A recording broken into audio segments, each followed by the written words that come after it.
My name is Scott M. Crawford. I'm a retired clinical neuropsychologist.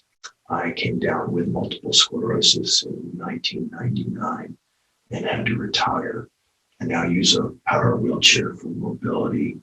Since my retirement, I have rededicated my life towards ending this disease, multiple sclerosis, and also creating more welcoming society for people of all abilities, advocating for the needs of people with disabilities. My name is Gladys Bunzy. I am the president for the Fixed Route Committee for J-Train in Jackson, Mississippi. I've been the committee president for over 5 years now. I've been trying to get the transportation department, J-Tran, to become a better service for the city of Jackson. The presumption is that everybody has their own car and everybody can use their own car for all their trips. And that's just not so. We know this. I rely on what is called Medicaid Waiver, which now, since I've become disabled, one of the services that they offer to me is transportation. By having that transportation, I have to call like maybe 2-3 days ahead of time to schedule a ride to get to where I'm going. And I'm only limited 4 hours per day, and as many days, like 5 days a week or 3 days a week, that I can get the service to go around, pay bills, make groceries, etc., and take care of my own personal business. Before Jackson saw the light and started to create more complete streets, it was horrible. It was incredibly stressful. I would have to ride my wheelchair in the street against traffic, knowing that I could lose my life at any time. That's incredibly stressful. Whenever I left the house, it was making a decision. Is this worth risking my life? It's like playing Russian roulette. And so, leaving the house means a decision. Is this trip really worth my life? That's how it feels. It is extremely hard. But there are no sidewalks. Out here where I live now, or where I'm trying to move to, there are no sidewalks. There are none. And I don't know what they were thinking when they built the city, not to put sidewalks down, but there are no sidewalks. People, if you're walking down the street where I live now, you have to walk in the ditch on the grass to keep out of traffic. It's quite dangerous either way. Most of the streets in Jackson remain inaccessible and unsafe for pedestrians of any kind, but especially people with disabilities. Most of the streets we have don't have sidewalks at all. The sidewalks we do have are extremely narrow, often obstructed by utility poles. They lack curb ramps, and are in ill repair, so they're not safe for anyone. So a lot of folks have to walk in the street, or they walk in the dirt and mud next to the street, if that's possible. And basically what that communicates to us is your life doesn't matter. Pedestrians don't exist at all here. It feels like society is saying, you don't belong. Get off the street. You're in the way. Or at best, your life is expendable.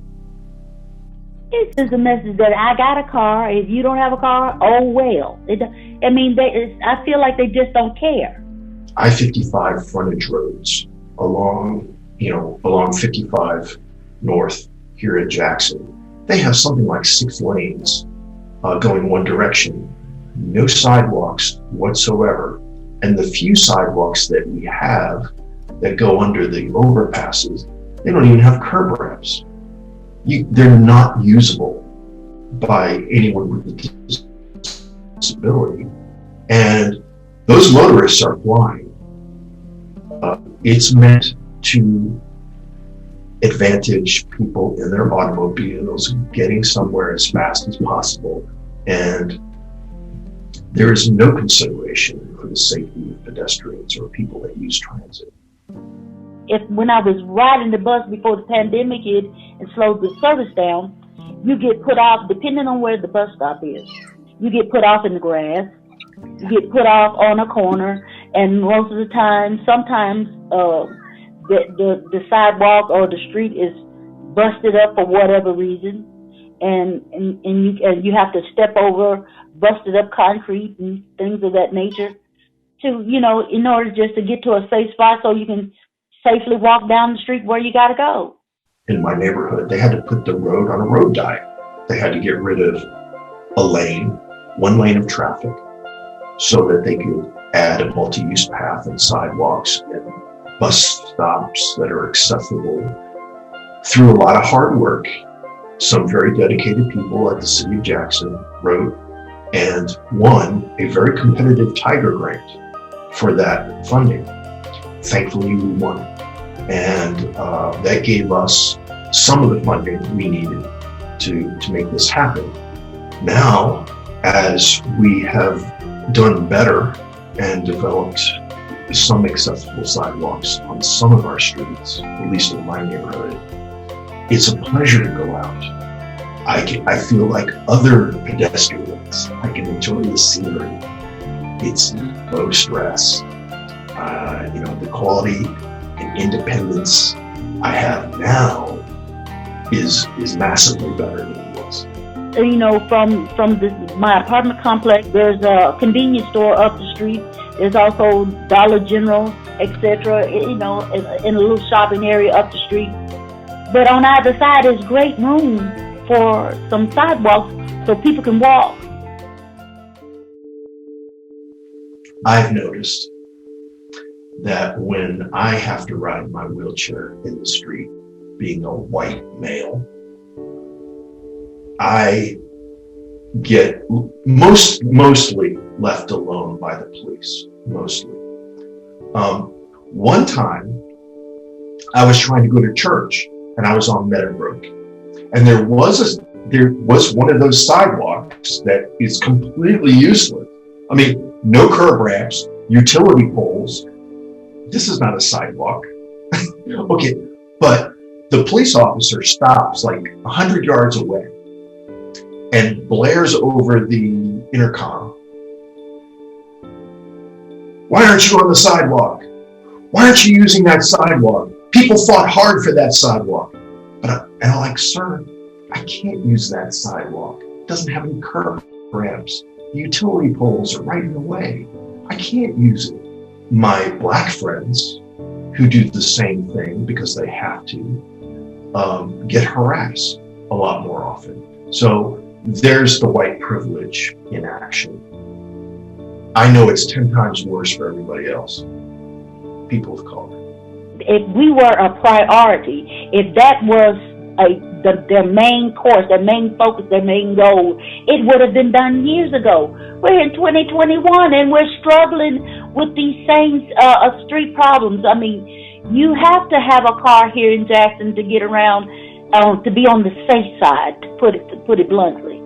Well, over the years, I've sent many complaints to the city, to the Federal Highway Administration, to the Mississippi Department of Transportation, Office of Civil Rights, noting that, I had to wait in the street or in the dirt, in the grass for a bus.